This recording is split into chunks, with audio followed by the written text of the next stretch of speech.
Now let's begin. The chapel smelled of lilies and old wood, a scent that would forever remind Adrian Donaldson of loss. He sat in the front pew, his 16-year-old son Curtis pressed against his side, both of them numb as the pastor droned through generic platitudes about Elsa Donaldson's life. 72 years reduced to 20 minutes of rehearsed sympathy. Adrian's wife Christy sat on his other side, but there was distance between them. There had been for years. Her hand rested on his arm, a performance for the mourners behind them.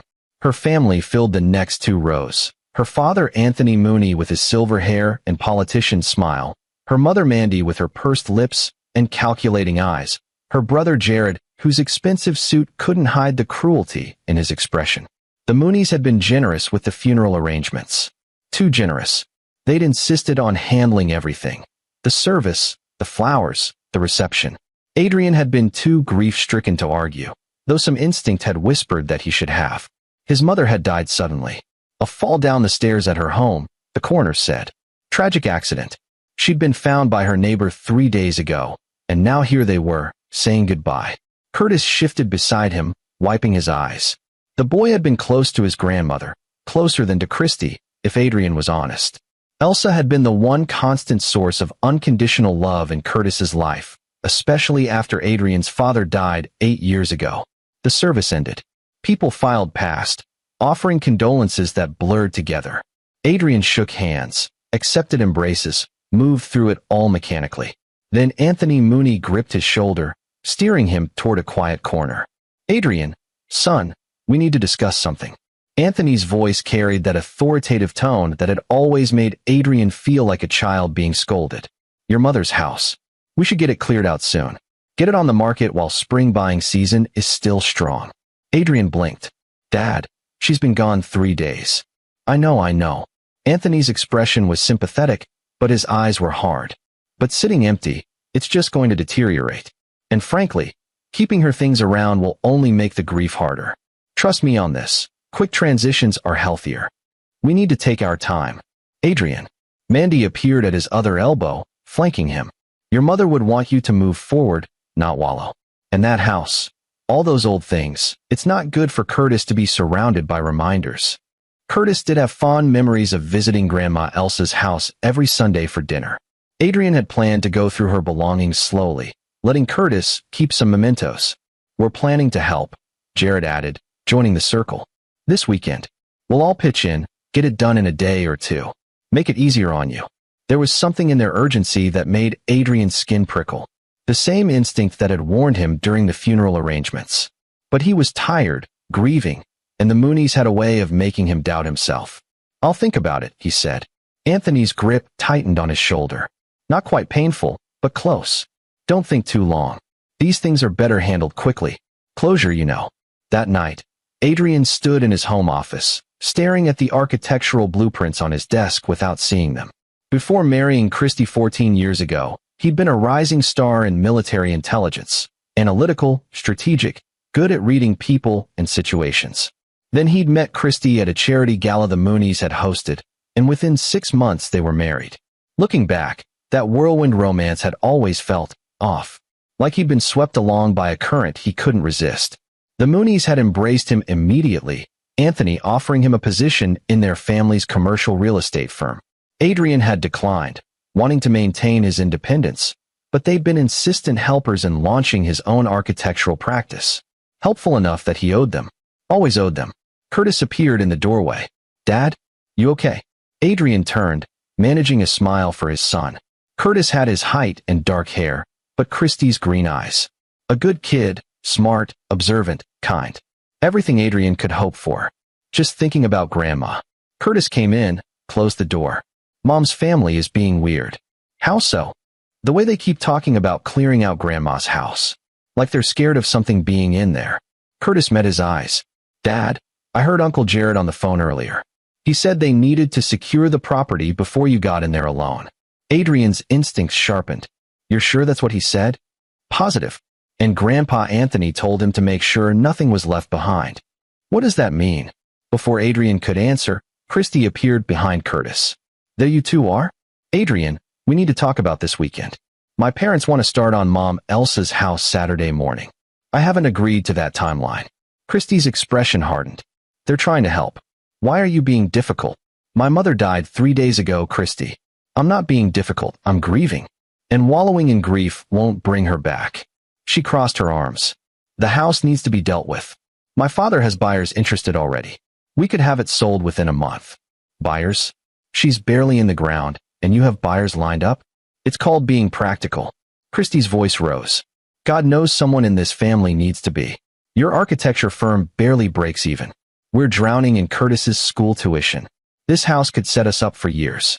It was an old argument, one Adrian had grown tired of fighting. The Moonies constantly criticized his financial management while simultaneously inserting themselves into every decision. He'd wanted to send Curtis to public school. They'd insisted on the elite private academy and offered to help with tuition, another debt, another obligation. We'll discuss this later, Adrian said quietly. After Christy left, Curtis whispered, Dad, something's wrong. I can feel it. Adrian pulled his son into a hug. I know, buddy. I feel it too. Friday morning, Adrian drove to his mother's house alone. He'd told the Moonies he needed to check on a few things before the weekend clearing session. Anthony had reluctantly agreed, though he'd insisted on sending Jared along. Adrian had firmly declined. The house stood quiet in the pale morning light. Small, modest, the home Elsa had shared with Adrian's father for 40 years before his death. Adrian used his key to enter, struck immediately by the stillness. His mother's presence had filled this place with warmth and life. Now it felt hollow. He walked through slowly, noticing things he'd been too numb to see at the funeral. A faint smell of bleach in the hallway near the stairs where she'd fallen. That was odd. His mother had been meticulous, but bleach seemed excessive for regular cleaning. He knelt at the top of the stairs, examining the carpet. There were subtle variations in color, as if something had been scrubbed vigorously. His military training kicked in. He studied the scene like an analyst, not a grieving son. The story was that Elsa had tripped going down the stairs. But there were scuff marks on the wall that suggested a struggle.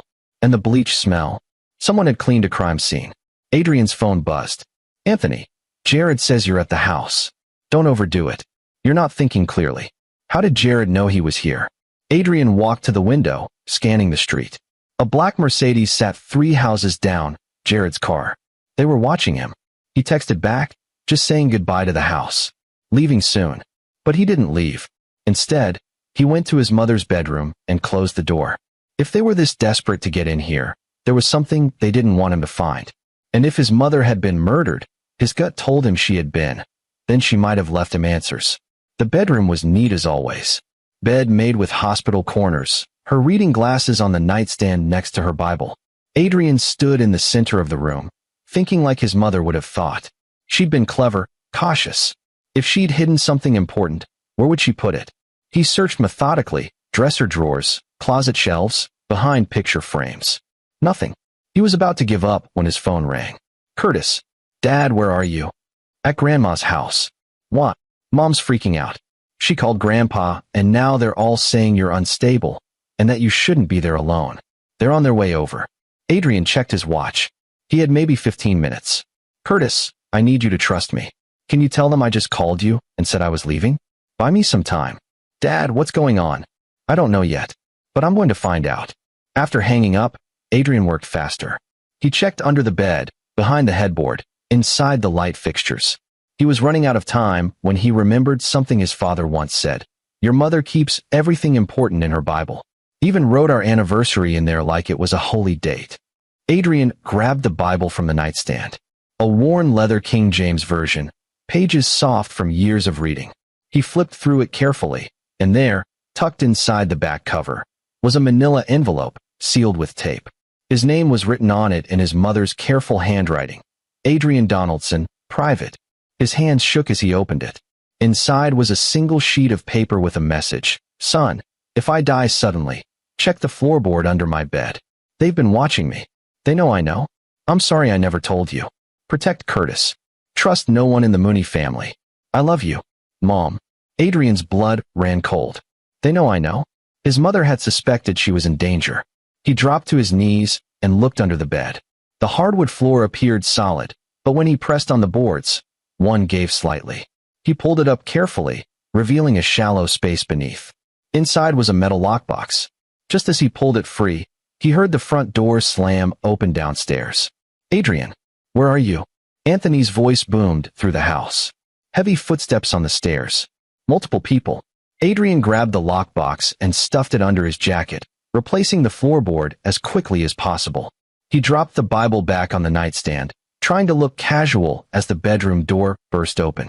Anthony stood there, Jared behind him. Both men were breathing hard, eyes wild. When they saw Adrian standing by the bed, something like relief flickered across Anthony's face, followed immediately by suspicion. "What are you doing?" Anthony demanded. "Saying goodbye." Adrian kept his voice steady despite his racing heart. "This was her room. I wanted a moment." "You've had your moment." Jared moved into the room, eyes scanning. "Time to go. I'll leave when I'm ready." Anthony's expression hardened. "Son, you're not thinking clearly. Grief can make people do irrational things. We're concerned about you. Concerned enough to follow me? We're protecting you. From yourself." Anthony moved closer. "Now, have you found anything in here? Any papers, documents?" Your mother sometimes kept important family information scattered around. There it was. The real reason for their urgency. "No," Adrian lied smoothly. "Just her Bible and some old photos." Jared moved to the nightstand, picking up the Bible. He flipped through it quickly, looking for the envelope Adrian had already taken. Finding nothing, his jaw tightened. "Check under the bed," Anthony ordered. Adrian's heart hammered as Jared knelt and looked. But he'd replaced the floorboard correctly. Jared ran his hands over the wood, pressing, searching. Nothing appeared out of place. "It's clear," Jared finally said, frustration evident. Anthony studied Adrian with calculating eyes. "I think we should all go home. Rest. Start fresh tomorrow with the cleaning." "Actually, I've changed my mind about tomorrow," Adrian said. "I need more time before clearing out her things." "Adrian. My mother. My timeline." Adrian walked toward the door, forcing them to step aside. "I'll let you know when I'm ready." As he passed, Anthony grabbed his arm. The grip was iron-hard, painful. "Don't make this difficult. For Curtis's sake." The threat was barely veiled. Adrian met his father-in-law's eyes and saw something he'd been blind to for 14 years, pure malice. "Let go of my arm." For a long moment, they stared at each other. Then Anthony released him, smile returning. "Of course. We're family. We just want what's best for everyone." Adrian walked down the stairs and out of the house, feeling their eyes burning into his back. The lockbox was a hard weight against his ribs under his jacket. He didn't breathe easily until he was in his car, driving away. In his rearview mirror, he saw Anthony and Jared standing in the doorway, watching him go. Even from this distance, he could see the fury on their faces. Whatever was in this lockbox, his mother had died protecting it, and the Moonies had killed her for it. Adrian didn't go home. Instead, he drove to a storage facility on the edge of town, rented a unit with cash, and locked the box inside. Whatever secrets it contained, he needed to approach them carefully. The Moonies were dangerous. His mother's note made that clear. And they had Curtis to use as leverage. He sat in his car in the parking lot, hands shaking with delayed adrenaline. His phone showed 6 missed calls from Christy, 3 from Anthony. He ignored them all and called Curtis. "Dad, I'm okay. Listen carefully. I need you to act normal around your mom and grandparents. Can you do that? You found something." "Yes, but I can't tell you about it yet. Not until I understand what we're dealing with. Can you trust me?" "Always." "Good. If anything feels wrong, if anyone from the Mooney family tries to take you anywhere without me, you call 911 immediately. Understand?" There was a pause. "Dad, you're scaring me." "I know, buddy. I'm sorry. But I need you to be smart and careful. Your grandmother left me information that changes everything. Just give me time to figure out how to use it." After hanging up, Adrian sat for a long moment, his military training warring with his emotional response. He needed to think strategically, not reactively. The Moonies had power, money, connections, influence. They'd killed his mother and made it look like an accident. They wouldn't hesitate to do the same to him if they felt threatened. But they'd made a mistake. They'd underestimated Elsa Donaldson, a woman who'd spent her life preparing for worst-case scenarios after losing her husband. And now they'd underestimated her son. Adrian pulled out his phone and made a call to an old contact from his military days. "Donaldson? That really you?" Paul Meyer's voice was surprised but warm. "Hey, Paul. I need a favor. A big one." "Name it." I need deep background checks. Completely off the books. And I need surveillance equipment. The kind that's not exactly legal. Paul was quiet for a moment. You in trouble? My mother was murdered. Made to look like an accident. And the people who did it are circling my family. Jesus, you got evidence. Working on it. That's why I need your help. Give me 24 hours. I'll get you everything you need. Adrian drove home, preparing himself to play the role of grieving, compliant son-in-law. When he walked through the door, Christy was waiting, arms crossed, face furious. Where have you been? My father called me 3 times. He said you were acting paranoid and unstable. I went to say goodbye to my mother's house. I'm sorry if that inconveniences your family's schedule. Don't be sarcastic. They're worried about you. We all are. Adrian moved past her toward the stairs. I'm going to check on Curtis. He's fine. He's always fine. Christy's voice turned cold. You care more about him than you do about me. He's my son. And I'm your wife. Or have you forgotten that? Adrian paused on the stairs, looking back at her. Really looking. When had she become a stranger? Or had she always been one, and he'd been too blind to see? I haven't forgotten anything, he said quietly. That's the problem. He found Curtis in his room, headphones on, pretending to study. When Adrian entered, the boy pulled them off. Mom's pissed. I noticed. Adrian sat on the edge of the bed. You doing okay? Grandpa called. Asked if you'd brought anything home from Grandma's house. Adrian's blood chilled. What did you say? That I hadn't seen you bring anything. But Dad, he sounded intense. Like he really needed to know. Good answer. Stick to that story. Curtis studied his father's face. You found something bad, didn't you? I found something that explains a lot. But I need time to figure out how to handle it safely. Can you keep acting normal? Go to school. Come home. Be the good grandson. I can act. But Dad, I'm not a kid. If we're in danger, I want to help. Adrian felt a surge of pride. Curtis was becoming a man, brave, loyal, smart. You help by being careful and observant. Watch what the Moonies do and say. Remember it all. Can you do that? Yeah, I can do that. After Curtis went to sleep, Adrian lay in bed next to Christy, staring at the ceiling. She was asleep, or pretending to be. He thought about the past 14 years. Meeting her had felt like fate at the time. This beautiful woman interested in him, her family so welcoming. But looking back with clearer eyes, it had been orchestrated. Every step of their relationship had been managed by the Moonies. Why? What did they want from him? Or what had they wanted from his mother? He needed to get into that lockbox. But not here, not where the Moonies could find it. He'd have to wait for the right moment.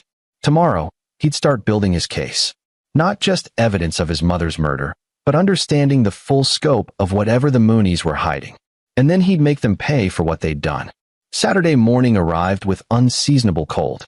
Adrian woke early, slipping out before Christy stirred. He drove to a diner across town, somewhere the Moonies wouldn't think to look, and met Paul Meyer. Paul looked the same as he had 8 years ago when they'd served together. Buzz cut, sharp eyes, the alert posture of someone who'd spent time in dangerous places. He slid a duffel bag across the booth. Everything you asked for. Audio surveillance, GPS trackers, a few other toys. Also ran preliminary checks on the Mooney family. He pulled out a folder. Adrian, what the hell have you gotten yourself into? What did you find? Anthony Mooney, real estate developer, political donor, pillar of the community. Except every business he's ever started fails within 3 years. Yet somehow, the family keeps getting richer. Insurance fraud? That's my guess. But it's sophisticated. I found patterns, businesses that burn down, partners who die in accidents, timely inheritances. Nothing provable, but way too many coincidences. Paul leaned forward. Your mother-in-law, Mandy? She's been married 4 times. First 3 husbands, all died within 5 years of marriage. All left her everything. Adrian's stomach turned. And no one investigated? Different jurisdictions, years apart. All seemingly natural causes or accidents. Classic Black Widow pattern, but spread out enough to avoid detection. What about Jared? Junior follows in Daddy's footsteps. Assault charges that disappeared, allegations of insurance fraud, accusations of witness intimidation. But nothing sticks. The Moonies have judges, cops, and lawyers in their pocket across 3 states. Adrian processed this. They're a criminal family, essentially, and they're smart about it. Never flashy, always legitimate on the surface. But underneath, Paul shook his head. How did you get tangled up with them? I married into it. 14 years ago, I met Christy at a charity event. We dated for 6 months, then married. Looking back, it all happened so fast. Too fast. Your mother knew? She must have figured it out. That's why they killed her. Paul's expression hardened. You sure it was murder? I'm sure. And I'm going to prove it. Adrian, these people are connected. If you go after them, they killed my mother. They've been manipulating my life for 14 years. And they're threatening my son. Adrian met his friend's eyes. I'm not backing down. Paul nodded slowly. Then let's do this right. What's your play? First, I need to see what my mother left me. She had evidence somewhere. Once I know what we're dealing with, I can plan the next move. You need backup? Not yet, but stay close. When I move against them, I'll need help making sure it sticks. After Paul left, Adrian sat in the booth, drinking cold coffee and thinking. He had equipment now. He had background information, but he needed more. He needed to understand the full scope of the Mooney operation and his mother's role in discovering it. His phone buzzed. Anthony, family dinner tonight. 6 p.m. Everyone expected. It wasn't a request. It was a summons. Adrian texted back, "We'll be there." He had a few hours. Time enough to retrieve the lockbox, examine its contents, and prepare for whatever confrontation was coming. The storage facility was quiet on a Saturday morning. Adrian checked carefully for anyone following him before entering his unit. The lockbox sat where he'd left it, innocuous and heavy. He'd brought a lockpick set from Paul's duffel. The box opened easily. His mother had never been paranoid about securing it. She'd hidden it well enough that finding it was the real protection. Inside were documents, photographs, and a USB drive. Adrian spread everything out, photographing each item with his phone before examining them. The documents were financial records, bank statements, tax returns, insurance policies. But not for the Mooney's businesses. These belonged to other people. Dead people. Martin Cross died in a house fire, 2009. Insurance payout, $2.5 million. Beneficiary, Anthony Mooney. Rebecca Tate died in a car accident, 2011. Insurance payout, $1.8 million. Beneficiary, Mandy Mooney. The list went on. 15 names over 20 years. All dead. All with the Mooneys as beneficiaries. The pattern was clear. They befriended vulnerable people, got themselves named as beneficiaries or business partners, then arranged accidents. The photographs showed the Mooneys with these victims. Smiling at dinners, signing documents, attending funerals. His mother had been documenting their crimes for years. But why? How had she discovered this? The answer was in a letter tucked at the bottom of the box, dated 14 years ago. Adrian, if you're reading this, I'm gone and you found what I hoped you'd never need to find. 14 years ago, the Mooneys targeted you. Not randomly, purposefully. You had just inherited your father's life insurance money. $800,000. Enough to make you valuable. I watched Christy pursue you. Watched her family embrace you. Something felt wrong. So I hired a private investigator. He discovered their pattern. They find successful young men with money, engineer marriages, then systematically drain them while setting up insurance policies. If the victim gets suspicious or tries to leave, there's an accident. Your father's college friend, Marcus Field? You remember him dying in that boating accident 2 years before your father passed? The Mooneys killed him. He'd refused to invest in one of Anthony's developments. I went to the police. They said I needed proof. So I started gathering it. Every victim I could find. Every payout. Every connection. But they found out I was investigating. Marcus's death wasn't coincidence. It was a warning to me. When your father died shortly after, I wondered. I've always wondered. I couldn't tell you. You love Christy. You had Curtis.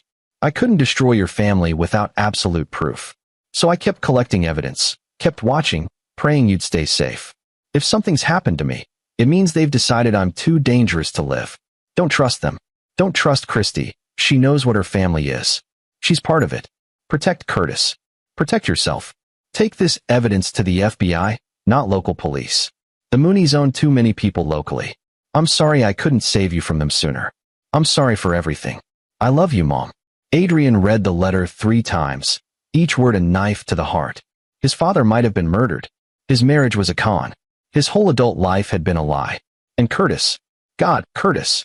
Born into a family of killers. He checked the USB drive on his laptop. It contained copies of everything. Videos his mother had secretly recorded, more financial documents, testimony from a private investigator. Enough to destroy the Moonies. But his mother had been right to be careful. Going to local authorities would be dangerous. The Moonies had connections everywhere. He needed a plan, not just to expose them, but to ensure they couldn't hurt Curtis in retaliation. Adrian packed everything back into the box, then made copies of the USB drive, hiding them in different locations. He thought about his mother, spending 14 years living with this knowledge, trying to protect him while gathering ammunition against his enemies. She'd been a warrior. Quiet, patient, deadly. He would honor her by being the same. The Mooney family compound sat on 20 acres outside the city, a sprawling estate that screamed old money, even though Anthony had grown up in a trailer park. Adrian drove through the gates at 6 p.m. exactly, Curtis beside him in the passenger seat. "You okay, Dad?" "I will be. Remember what I said. Be polite, be observant, don't engage." "Got it." Christy had driven separately, claiming she needed to help her mother prepare.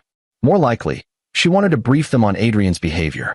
The main house was lit up, cars filling the circular driveway. This wasn't just family dinner. The Moonies had invited others. Adrian recognized business associates, local politicians, even a judge. They were making a show of normalcy, of family togetherness. Or they were assembling witnesses to his unstable behavior. Anthony greeted them at the door, all warmth and welcome. "Adrian. Curtis. So glad you made it. Come in, come in." The house was decorated with expensive taste, but no warmth. Everything was for show. Adrian followed Anthony into the great room, where 40 people mingled with drinks and appetizers. Mandy swept over, kissing Curtis's cheek. "My grandson. Looking so handsome. You're growing up too fast." "Hi, Grandma Mandy." "Adrian. Dear, you look tired. Are you sleeping? We have some wonderful doctors who could prescribe something to help you through this difficult time." "I'm fine. Are you though?" Jared appeared, drink in hand. "Christy says you've been acting paranoid. Disappearing for hours. Refusing to communicate." Adrian kept his expression neutral. "I've been grieving my mother." Of course, of course." Anthony joined them, completing the circle. "But we're worried. Grief can make people behave erratically. Do things they wouldn't normally do." "Like what?" "Like accusing family members of impropriety." Anthony's smile was sharp. "We've heard you've been asking questions. About our businesses. Our family history. So they knew he'd been investigating. Someone had tipped them off. He'd have to be more careful. I haven't accused anyone of anything." "Good. Because family is everything. And we protect our family." Anthony's hand landed on Curtis's shoulder, heavy and possessive. "Don't we, Curtis?" "Yes, sir." Adrian fought the urge to remove that hand forcibly. Instead, he smiled. "Curtis and I should mingle. Excuse us." He steered his son away, moving through the crowd. Curtis whispered, "That was creepy. Very. Stay close to me." They found a quiet corner. Adrian watched the Moonies work the room, charming everyone, playing the role of perfect hosts. How many people here knew the truth? How many were complicit? A woman approached, Virginia Haskins, a city councilwoman. "Adrian, I was so sorry to hear about your mother. Elsa was a lovely woman." "Thank you. Anthony tells me you're thinking of selling her house. I might have some interested parties. Actually, I've decided to keep it." Virginia's smile faltered. "Oh, well, if you change your mind, do let me know." The Moonies are very good at facilitating these transitions. After she left, Curtis muttered, "They're trying to get Grandma's house." "What?" "Because they think there's something in it they need to find. The evidence." "Yes, but I got there first." Dinner was an elaborate affair, catered, formal, designed to impress. Adrian was seated between Christy and Mandy, with Curtis across the table next to Jared. Strategic placement, keeping them separated. Halfway through the meal, Anthony stood, tapping his glass. A toast. To family. To standing together through difficult times. To trusting each other, no matter what. Everyone raised their glasses. Adrian did too, meeting Anthony's eyes across the table. The message was clear: fall in line or face consequences. After dinner, Anthony pulled Adrian into his study. Just the two of them. "Sit." Adrian remained standing. "Is this another lecture about grief management?" "This is a reality check." Anthony's facade dropped, revealing the predator beneath. "I know you found something at your mother's house. I know you've been investigating my family. And I know you're planning something stupid. Am I?" Elsa was a meddling old woman who couldn't leave well enough alone. She stuck her nose where it didn't belong, and it got her killed. There it was. A confession. You murdered her. I removed an obstacle. She'd been gathering evidence for years, thinking she could protect you. But she couldn't. No one can. Anthony moved closer. You married into this family. You had a child with my daughter. You're bound to us now, whether you like it or not. I could go to the police. With what? Speculation? Circumstantial evidence gathered by a paranoid old woman? Even if you had proof, which you don't, I own half the cops in this city. And the other half? They owe me favors. Anthony smiled. You can't win, Adrian. Accept it. And if I don't, then Curtis might have an accident. Just like your mother. Just like your father. Adrian's vision tunneled red. You killed my father too? He was getting suspicious, asking questions about why certain business deals weren't working out. He was going to audit the firm. We couldn't allow that. Anthony shrugged. Heart attacks are very convenient. Adrian's hands clenched into fists. Every instinct screamed to attack, to hurt this man who destroyed his family. But Curtis was in the other room. And Anthony was right about one thing. He needed proof, not revenge. Not yet. So what happens now? Adrian forced his voice to stay calm. Now, you fall in line. You stop investigating. You sell your mother's house through our associates. You let us manage your finances and your life, like we've been doing for 14 years. And you keep your mouth shut. And if I do all that, then Curtis lives to graduate high school, maybe even college. Anthony's smile was cold. Make the right choice, Adrian. For your son. Adrian studied his father-in-law. This killer, this monster who destroyed everything he loved. And he made his decision. You're right, he said quietly. I can't win. Not against all your power and connections. Anthony relaxed slightly. Smart man. I knew you'd come around. I'll need a few days to process everything. To make peace with it. Take a week. Then we'll start fresh. New beginning for the family. Adrian nodded and left the study, finding Curtis waiting anxiously in the hallway. Dad, we're leaving. Now. They made their excuses and drove home in silence. Only when they were safely in Adrian's office with the door locked did Curtis speak. What happened? Your grandfather confessed to killing Grandma Elsa and my father and trying to control my entire life. Curtis's face went pale. He said that out loud? He thinks I'm beaten. Thinks I'll fall in line to protect you. What are we going to do? Adrian pulled out his phone, checking the app Paul had installed. In his jacket pocket was a recording device, military grade, impossible to detect. It had captured every word Anthony had said. We're going to destroy them, Adrian said. All of them. But we have to be smart. They're dangerous, connected, and they won't hesitate to hurt us if they feel threatened. Then we need to hit them so hard they can't fight back. Adrian looked at his son, seeing determination in those green eyes.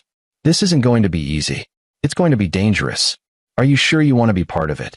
They killed Grandma Elsa. They killed Grandpa. They've been using us our whole lives. Curtis's jaw set.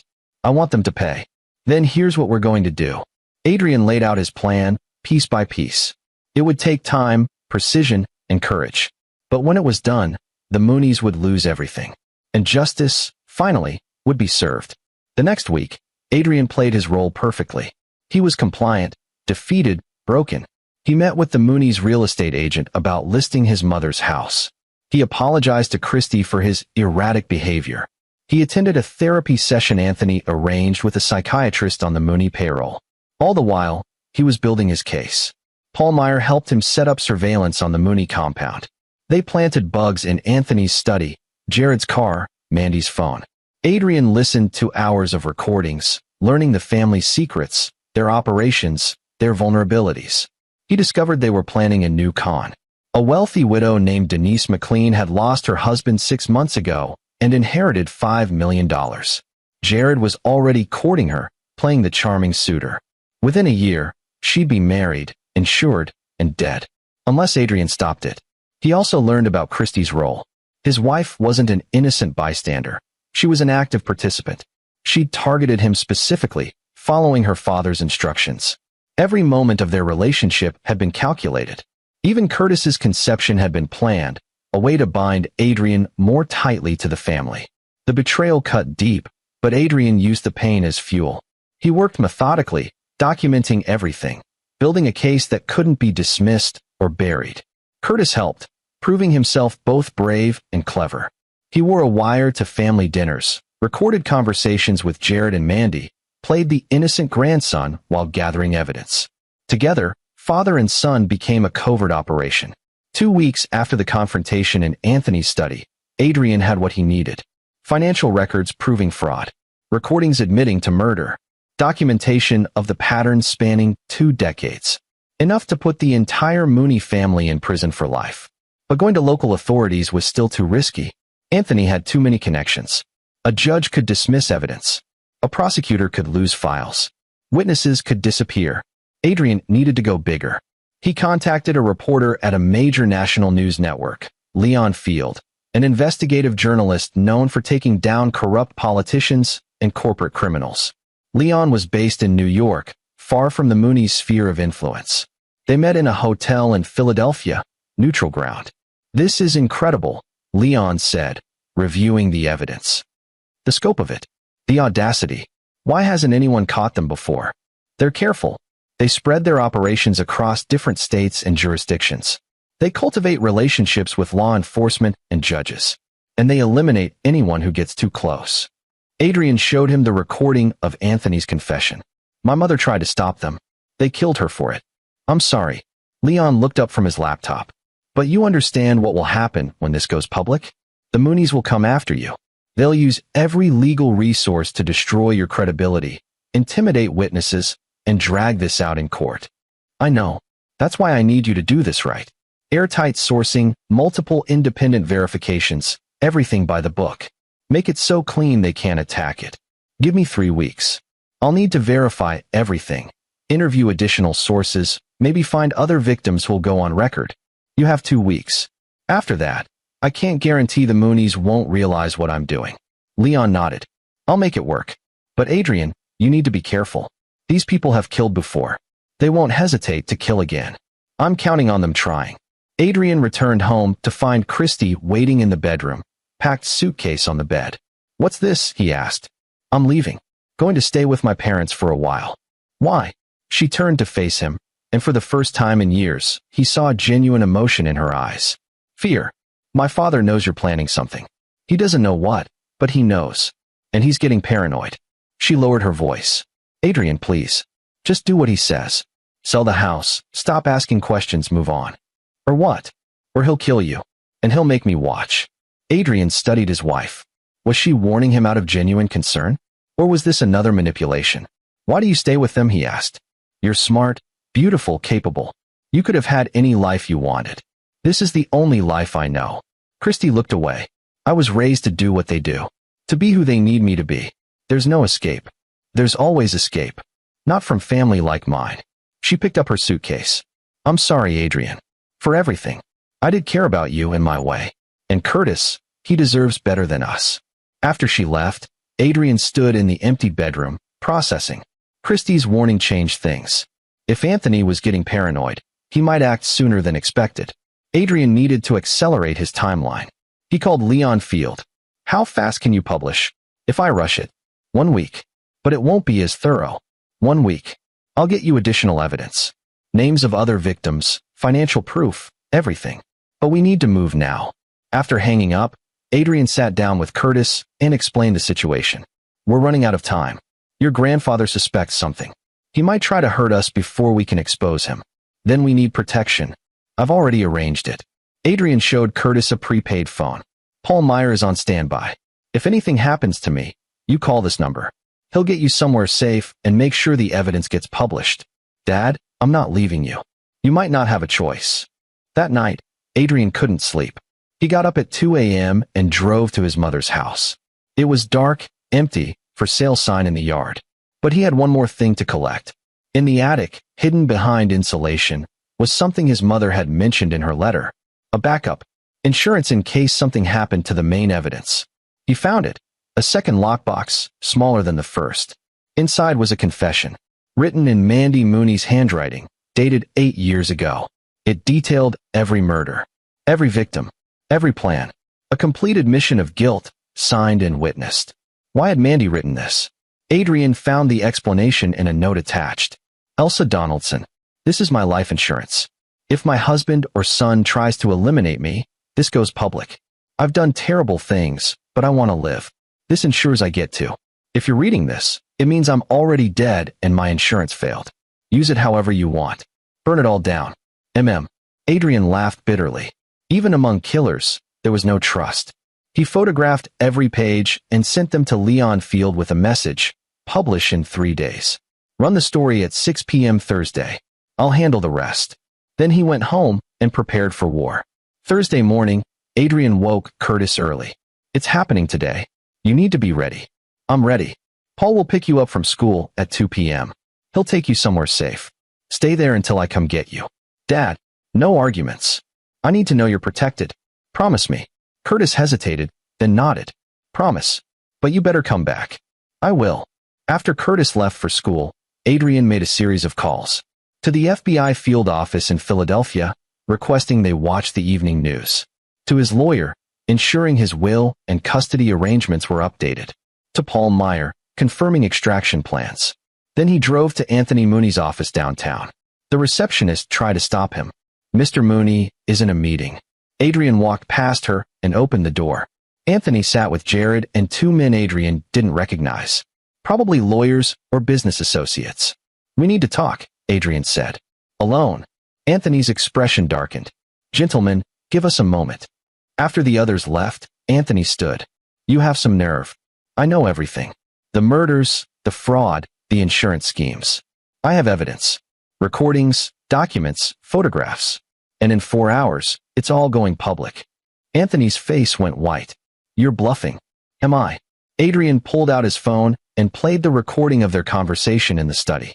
Anthony's voice admitting to murder, clear as day. That's inadmissible in court. Illegally recorded. I don't need it for court. I need it for the national news story running at 6 p.m. 20 years of crimes, documented and verified. You, Mandy, Jared, and Christy. All of it. Jared burst through the door. Dad, we have a problem. A reporter's been calling our past associates, asking questions. He stopped, seeing Adrian. It's him, Anthony said quietly. He's the leak. Jared's hand moved to his jacket, where Adrian knew he kept a gun. Adrian didn't flinch. You shoot me, it doesn't matter. The story still runs. But you add another murder to your list, and the FBI will be even more motivated to take you down. FBI. Anthony laughed. They won't touch us. We have too many connections. You had connections. Past tense. I've been systematically alerting federal authorities for the past week. They've been building their own case. My evidence just accelerates their timeline. It was a gamble. Adrian had sent information to the FBI, but he didn't know if they'd actually act. But Anthony didn't know that. You're a dead man, Jared snarled. Maybe, but you're going to prison. All of you. Adrian met Anthony's eyes. You killed my parents. You manipulated my life. You threatened my son. This is what justice looks like. Anthony moved with surprising speed, lunging across the desk. But Adrian was ready. 14 years of playing the compliant son-in-law had made them underestimate him. They'd forgotten he'd been military intelligence, trained in combat. He sidestepped, caught Anthony's arm, and used his momentum to slam him face-first into the desk. Blood spurted from Anthony's nose. Jared pulled his gun, but Adrian was faster. He grabbed a paperweight and threw it, striking Jared's hand. The gun clattered to the floor. Stop! Mandy stood in the doorway, her own gun pointed at Adrian. Step away from my husband. Adrian raised his hands, stepping back. Mandy helped Anthony up, blood streaming down his face. You think you've won? Mandy's voice was cold. We'll destroy you. We'll destroy Curtis. We'll make you wish you'd never been born. You already did that. When you killed my mother. Elsa was weak. Sentimental. She couldn't see the bigger picture. The bigger picture of murdering innocent people for money. Survival. Success. Power. Mandy smiled. Things you never understood. You were always weak, Adrian. That's why you were such an easy mark. Adrian glanced at his watch. 3:47 p.m. Curtis would be safe with Paul by now. The news story would run in just over 2 hours. All he had to do was survive that long. Shoot me or let me go. But decide fast. The longer you wait, the more it looks like premeditation when the story breaks. Anthony wiped blood from his face. We're not done. Not by a long shot. We'll fight this with every resource we have. Good luck with that. Adrian walked out, half expecting a bullet in his back. But it didn't come. They were too smart for that. They'd regroup, plan, strategize. But it was too late. At 5:45 p.m., Adrian sat in a hotel room across from FBI Special Agent Morris Underwood. He'd driven straight from the Mooney office to the federal building, requesting protection and offering testimony. "We've been watching the Mooney family for 6 months," Morris said. "But they're careful. We couldn't get enough for an arrest warrant." "You have enough now." Adrian handed over copies of everything. "This is my mother's investigation. 14 years of evidence. Plus my own recordings from the past 2 weeks." Morris flipped through the files, eyes widening. "This is comprehensive. My mother died for it. I want to make sure it counts. The news story running in 10 minutes. That's going to complicate things. The Mooneys will know we're coming. Let them know. They can't run far enough or fast enough. And the publicity will make it harder for them to make evidence disappear." At 5:58 p.m., Adrian turned on the TV in the agent's office. Leon Field's face appeared, serious and professional. "Tonight, we expose a family of killers who have operated in plain sight for over 20 years. The story was devastating. Victim after victim, their stories told by surviving family members. Financial evidence displayed on screen. Expert analysis of the pattern. And finally, the recording of Anthony admitting to murder." Adrian's phone exploded with calls. He ignored them all except one, Paul Meyer. "Curtis is safe. I've got him at a secure location. You okay?" "I'm fine. With the FBI. It's done, Paul. It's finally done." As the news story continued, Morris Underwood stood. "I need to make some calls. Arrest warrants, search warrants, coordination with local authorities. This is going to be a long night. I'm not going anywhere." Over the next 6 hours, Adrian watched the Mooney empire crumble in real time. FBI agents raided the family compound, Anthony's office, and Jared's apartment. All 3 Mooneys were arrested on multiple charges of fraud, conspiracy, and murder. Christy called at midnight. Adrian answered. "You destroyed us," she said quietly. "You destroyed yourselves. I just made sure everyone knew about it. I tried to warn you. I tried to tell you to walk away. You were part of it, Christy. You lured me in, helped them manipulate me, all of it. I was raised to do it. It's all I knew. That's not an excuse. You had choices. You made them." Adrian paused. "I'm filing for divorce. Curtis will stay with me. You'll have supervised visitation only, if the court allows it. I deserve that." She laughed bitterly. "I deserve worse. My whole family does." "Yeah, you do." After hanging up, Adrian called Paul. "Can I talk to Curtis?" "Dad." Curtis's voice was relieved. "I saw the news. Everyone saw it. It's everywhere." "I know, buddy. Are you okay?" "I'm okay." "Are they really going to prison?" "All of them. For the rest of their lives." Curtis was quiet for a moment. "Grandma Elsa would be proud of you." Adrian's throat tightened. "She would be proud of both of us. You were brave, Curtis. You helped take down some very dangerous people. When can I come home?" "Give it a few more days. Let the FBI secure everything. Then we'll start building our new life. Without the Mooneys." Without the Mooneys. 3 months later, Adrian stood in a courtroom as the jury read their verdict. On the charge of first-degree murder of Elsa Donaldson, we find the defendant Anthony Mooney guilty. The courtroom erupted. Adrian felt Curtis's hand grip his own. They'd attended every day of the trial, watching as the evidence mounted, as witnesses testified, as the Mooney's attorneys fought desperately to create reasonable doubt. It hadn't worked. The evidence was overwhelming. Anthony was convicted of 3 murders, including Adrian's parents. Mandy was convicted of 4 murders of her previous husbands. Jared was convicted of conspiracy and fraud, with additional murder charges pending in other jurisdictions. Christy had taken a plea deal, 15 years in exchange for testifying against her family. She'd stood on the witness stand and told everything, her voice flat and emotionless. Adrian had watched her testimony without satisfaction. Just sadness for the life she could have had if she'd chosen differently. At sentencing, Adrian was allowed to give a victim impact statement. "Elsa Donaldson was my mother.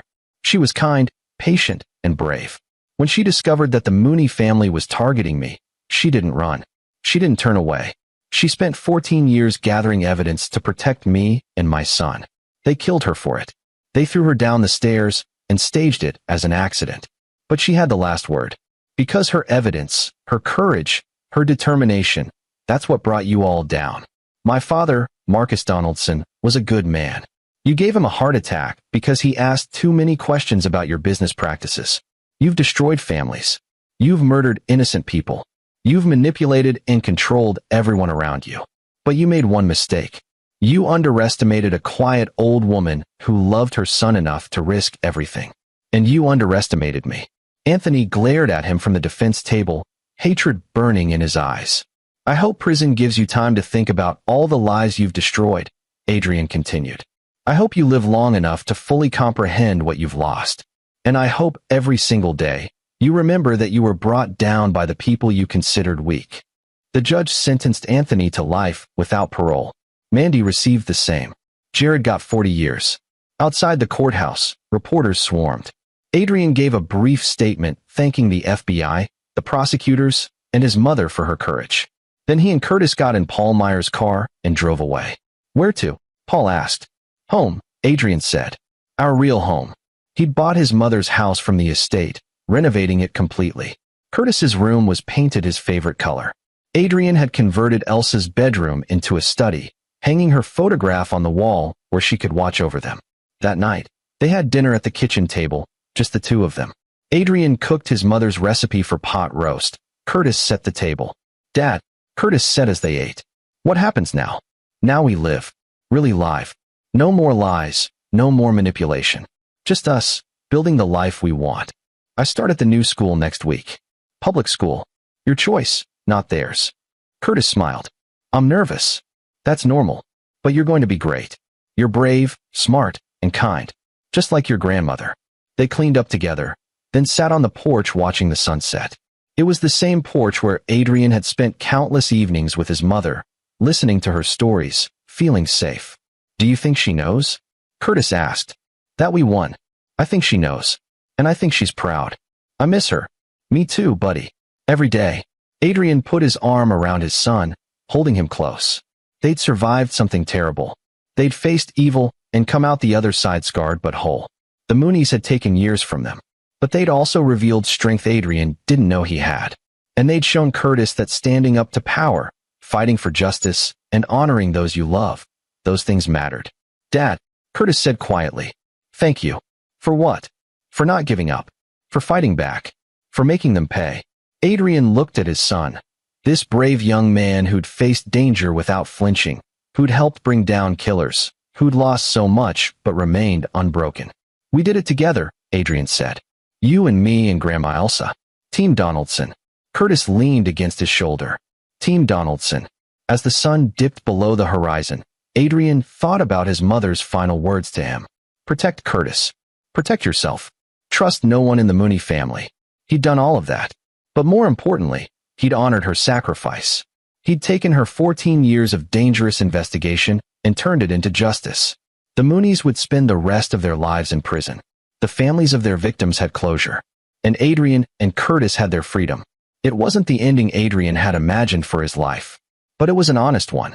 A hard-fought one. A victory earned through courage, intelligence, and refusing to accept defeat. Elsa Donaldson would have been proud. And for Adrian, that was enough. This is where our story comes to an end. Share your thoughts in the comments section. Thanks for your time. If you enjoy this story, please subscribe to this channel. Click on the video you see on the screen, and I will see you there.